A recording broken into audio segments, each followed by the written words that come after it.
Let me explain why. Some time ago, in China, young man moves to Beijing, big capital city. New boy in town. And as would happen, of course, he gets bullied. You know, he's the new one. He's got all the mannerisms of someone who's coming to new territory, and so bullies, they look out for the weaker members of the pack, and that's what they prey on. Luckily for him, one of the other students sees what's going on, and it's too late to stop it, but afterwards he says, you know, you should come with me to the Kung Fu school. Luckily he's in China. There's a lot of it, right? He introduces him to the school, and life transforms for him. He learns how to kick, he learns how to punch, he learns how to move and yell and shout. He feels good about himself. And in fact, so good that he practices diligently every day. He's at the school, he's doing his things, his school grades improve, his confidence improves. The bullies, of course, are outside of his mind now. They never come back because he's different now. He's different purely and simply because he's putting his energies into other things. Time passes, he grows older, grows stronger, faster, better at what he does. One day he comes home from school, and his parents, they run a small store in the outer districts of Beijing. And as luck would have it, this particular day they have become the target of a local gang for extortion, money to maintain their store, you know, protection and all that.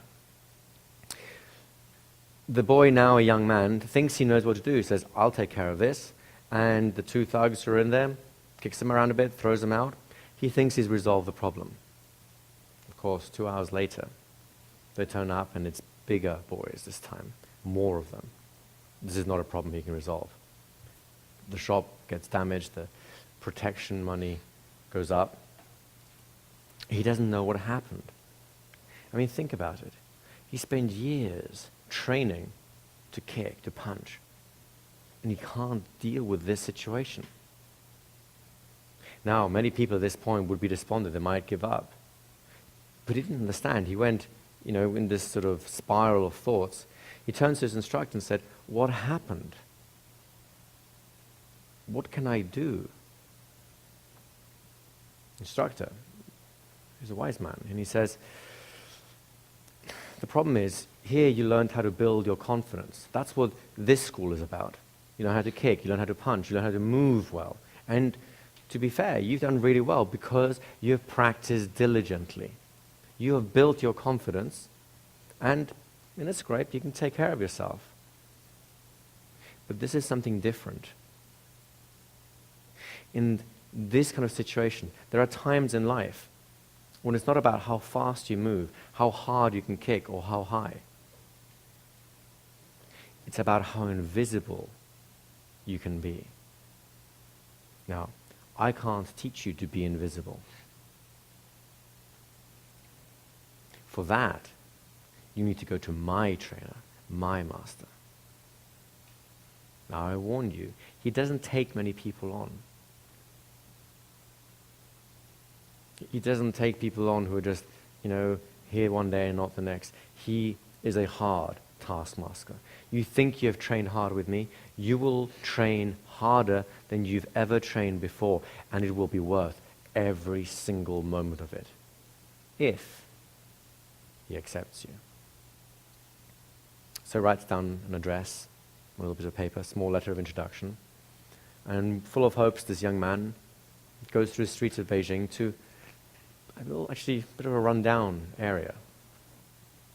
But it's okay, he has his skills, he's okay walking down the street. He knocks on a little door. In time, an old man, a little disheveled, opens the door and asks what he wants. He presents his card very politely, explains that he'd like to learn to train with him. And, you know, in kind of confusion, he says, I was told that you can show me how to be invisible. He still doesn't know what that means. It's kind of crazy, isn't it, to be invisible? But he respects his teacher, and especially in China, the relationship from pupil to teacher is very important.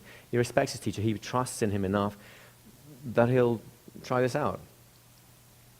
The old man reads the card, slams the door in his face. Knocks again. No answer. Comes back the next day, knocks on the door. Old man opens the door, takes one, looks at him, slams the door in his face. Comes back a third day, a fourth, a fifth. He loses count of how many days he comes back. Every day after school, it becomes almost like an obsessive ritual. Knock on the door, slam in the face. Oh well, come back tomorrow. One day, he's just getting ready to knock on the door when who'd be walking down that street? The guys, the thugs that broke up his family's shop. And there's a few of them. He's a little afraid now. He doesn't know what to do. Whatever he could do, they know where his family's business is. Plus, there's more of them this time, and they're pretty big. Can he move quickly enough, fast enough, strong enough? Can he do it? He's kind of paralyzed with all these thoughts and ideas. Doesn't know what to do. Of course, they spot him a mile off, and they still remember the cheek that he had. So they pin him up against the old door, and things are starting to look a little bit unpleasant.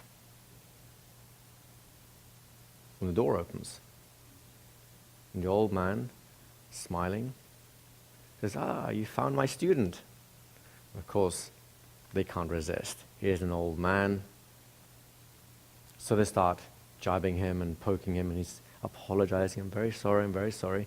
He tries to come outside to show them how sorry he is, and wouldn't you know it, being an old man, he trips over his own feet, falls down right into one of them. He goes rolling on the ground. He tries to grab up and holds onto someone's elbow, and he falls down and accidentally pokes him in the eye, and just gets up and says, "I'm really sorry," and he stands up a little bit too quickly, and the other guy's coming in to just push him out of the way, just gets cracked in the nose, and it's bleeding everywhere, and next thing you know it, he's apologizing to that person and accidentally just bumps into the other person, and he just falls, and he's just apologizing everywhere.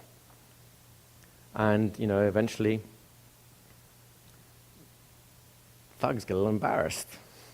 He's an old man, and he's just being really awkward, and they're just falling around the place. What's going on? And eventually they just live hard. They throw a few more jibes at him and say, "You're a crazy old man, ha ha ha." He goes, "Yes, I'm sorry, I'm so clumsy. My mother didn't really like me as a child, and I'm really sorry. I'll make it up to you, but I have no money. I'm just really sorry." So at least they poke him a few more times, then throw a few more insults, and they go. The boy is totally confused.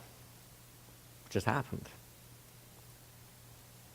He looks at the old man and says, "I thank you for coming out, but really you shouldn't have done." And right now he's having a few doubts, right? He's an awkward old man. What the hell can he teach him about Kung Fu, right? Thanks him for trying his best, but, he really wants to learn about how to have like the invisible Kung Fu, and he doesn't understand it. How is that even possible? And so they start walking, and he says, "Just follow me." And they start walking down the street. And he says, because, my teacher, he's very good, he's fast, powerful, and maybe it's that, you can move so fast that no one actually can see you move. I guess that would be the secret technique and so on, but, no disrespect, but you're a bit old. You don't really move that well anymore. I mean, what's this all about? And the old man listens and nods his head and says, "The secret to invisible Kung Fu is not that you cannot be seen. Is that people don't understand what it is that they see. I can show you how to do this, but you'll have to practice, and you'll have to have dedication. Are you willing to learn?"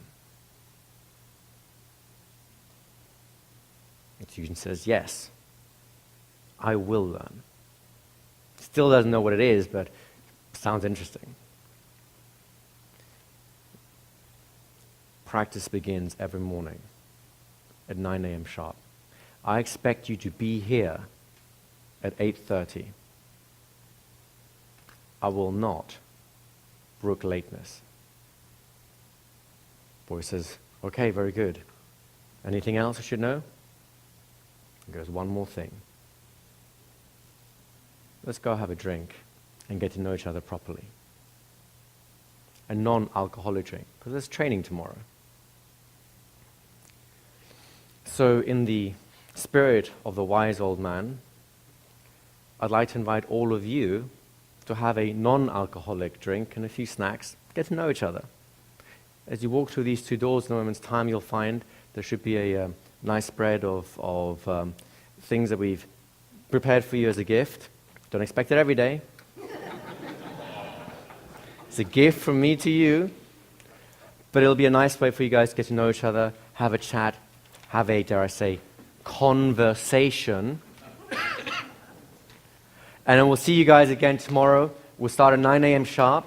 If you wish to be at 8:30, well, who am I to stop you? Thank you very much.